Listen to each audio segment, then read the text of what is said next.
काही न करता 64 लाख रुपये कमवा. पैसा ही पैसा होगा. खोटं वाटते ना, पण ही गोष्ट 100% खरी आहे आणि ती घडते जपानमध्ये. तिथे एक मुलगा आहे, त्याच्या बॉसने चिडून सांगितलं तू काहीच करत नाहीस, आणि त्या क्षणी त्याच्या डोक्यात एक भन्नाट आयडिया आली की मी खरंच काहीच करणार नाही, पण त्यातून पैसे कमवणार. आणि त्याने इंटरनेटवर जाहिरात टाकली, I am a do nothing man, आणि ऑफर दिली जर तुम्ही एकट्यात किंवा कोणाशी बोलायचंय किंवा फक्त सोबत वेळ घालवायचाय तर मी अवेलेबल आहे. पण मध्ये 38% लोक सिंगल आहेत, ना कुटुंब ना मित्र, ते प्रचंड एकटे वाटतात.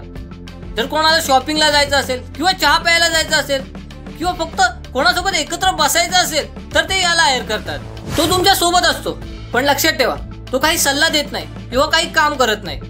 तो सोबती म्हणून फक्त वेळ विकतो.